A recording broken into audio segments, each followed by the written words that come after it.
Hey Long Beach State, welcome to An Evening with Diane Guerrero, presented by Beach Pride Events.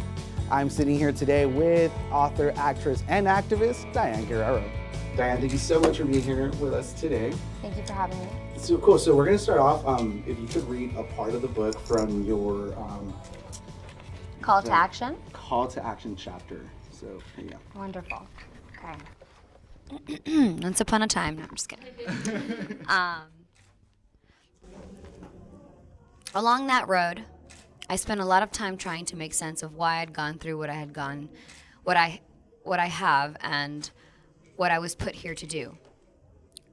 I realized years into my search that one answer had been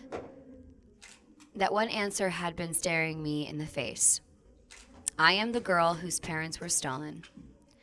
I am also the girl who is here to make sure no other family is put through that hell. Wow, I wasn't expecting to remember that in a while. No, it's totally fine. It was just one of, reading it over, it was one of, from that chapter, the Plan to Action, it was one of the ones that really hit me hard as well. Yeah. So I'm pretty sure that's what also motivates and just fuels your activism as well. So starting off with, a couple of the first questions, this is from our Dig magazine. So with movements like the Time's Up movement and the Dreamers movement or, Clean Dream Act, how are you focusing your activism and what challenges do you see to the intersectionality of being a Hispanic woman in this industry? Oh my Lord, that's a loaded question.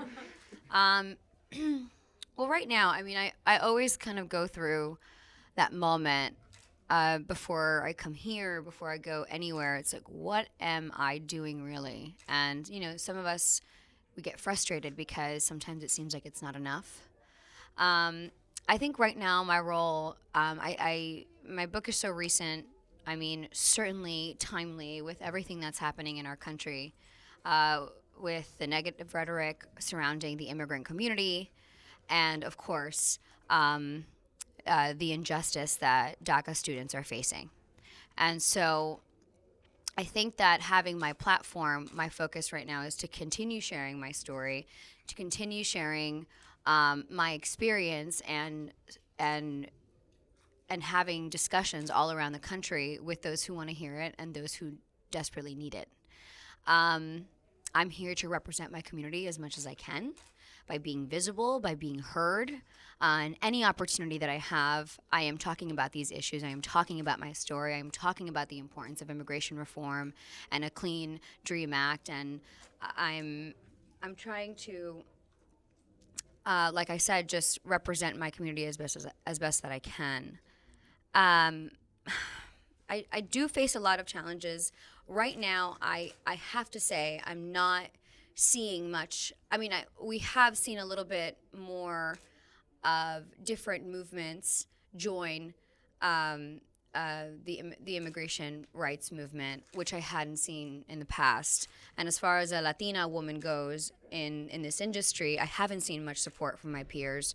It is changing because now thankfully, DACA is getting the attention that it deserves. We are a lot more outspoken, and that's all you guys, right? Those are all the students. Those are the young people going out there and marching and making their voices heard. And now I feel that that's why it's getting attention, for sure. So what do you say to people who think DACA is just a Latino issue? And this comes from our Daily 49. Well, that it's not. It's as simple as that. It affects so many of us. Just like immigration isn't just a Latino issue, DACA is not a Latino issue. And for the most part, if anything, it's sort of a stopper. It's sort of like something that's very temporary, that has been created for young people in this country. But we have a larger issue here, which is we need to pass a comprehensive immigration reform bill, which we haven't seen. And obviously, instead of taking this away, we need to focus on the real issue, which is fixing the entire system itself, including the visa system, which I don't see anybody trying to do. But hopefully, okay. Right. So sorry that I cut you off, but you did mention the topic. But what would what is the ideal fix to DACA or the current issues that we have with DACA or the current problem that a lot of our DACA beneficiaries are being affected? Well, like I said, DACA isn't the real solution to the problem. The problem is that we need to pass a comprehensive immigration reform bill. DACA students should be left alone because it's a proven, it's work. The system is working. They are working. They're participating in their campuses. They're working. They're upstanding members of our society, and it's been proven time and time and again. The solution for DACA right now is to leave it, right? And I mean, and then a few other things, extending the age limit and things like that. But DACA is a temporary solution. We need to leave it alone and focus on the bigger issue. Because I mean, I'd like to see a permanent solution and of course, but I would also like to see a path for citizenship for the folks that are here. Cool. So going back a little bit to your story, when was the moment you decided to share your story and become an advocate for immigration reform? It was about a year before my book came out. I wrote an op-ed for the LA Times, a brief one-pager about what happened to me. It was very simple. It was like one day I came home. I was 14. My parents were taken, and this is something that millions of kids are experiencing. Millions of families are experiencing family separation. This is what it did to me. This is what I'm still going through. The moment I decided to do that was seeing young DACA kids and students and just people all over the country getting together and demanding immigrant rights and sharing personal stories and just out there in this grind. And I felt like I always wanted to do that. I always wanted to also be a part of that movement, be a part of change. And I was very motivated. And of course, having the platform that I had, that was so very new to me, I had to figure out how I wanted to use that, and so this is the way I wanted to use it. Well, was that like at any point when you were writing the book, did you feel scared to do the book, or like several times you mentioned in your book also, like when you were starting off your acting career, there was like speed bumps along the way. Did you ever encounter any like of these types of speed bumps when it came to writing the book? Of course. I mean, I was very nervous about Because writing. you didn't only do it once; you did it twice. Yeah. Yeah. So. Yeah. No, I was very very nervous to do it because, first of all,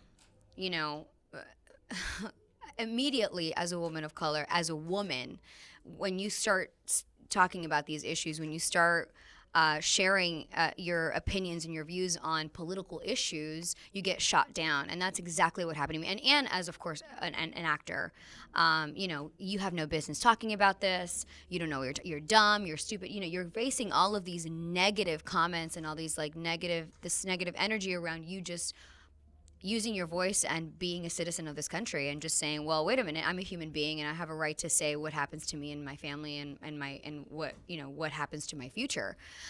So of course that was almost debilitating. Sometimes I didn't want to go to interviews. Sometimes I didn't want to talk about it. Sometimes I would go to an interview and I'd be like, well, they can't say this line. They can't say, they can't start off, a question when your parents were deported at 14, because I just didn't want to be known like that, because there's more than that, right? With this whole issue, there's more that to me than my parents were deported at 14. But you learn to deal with that, especially when you get together with groups like these, when you go to different colleges and high schools and you speak to young students and how much the story has meant to them, and then it's like, then all that negative stuff doesn't matter. And I think little by little, I'm appreciating the people who have come out and supported and who the story is speaking to and the power of this story. So it's way bigger than me, and it's proven to be very helpful. Awesome. So moving on, you mentioned your support system. Were any of your cast members on Orange Is the New Black part of that support system? Oh my goodness, sure. Everyone was really surprised because this is something that I never talked about. I mean, I was like, I was in the shadows. I was in denial of what had happened to me. I wasn't sharing. I was embarrassed. And so when a lot of my cast members found out, they actually had like this newfound respect for me. I'm like, thank you. But no, because a lot of them also are activists in their own right. They fight for human rights and what they believe in. They're hugely involved in the LGBTQ community and in the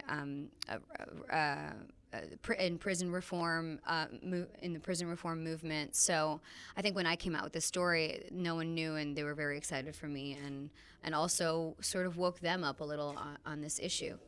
So you did mention, the cast is involved in numerous social justice movements. How is Orange is the New Black, or do you see that Orange is the New Black has some sort of platform to advocate for incarcerated women? Sure. I mean, look, I think all these issues that we're fighting for now, and everything that we've seen in the media, and you've seen what gets attention, right? A women's prison that represented so many different kinds of women was such a needed show. Because that was what the audiences are hungry for. They want to see reality. They want to see what's really going on. We don't want fluff anymore. We want to see our communities represented, especially our communities that can't speak for themselves, like the incarcerated population. I think that it raises awareness. I'm surely.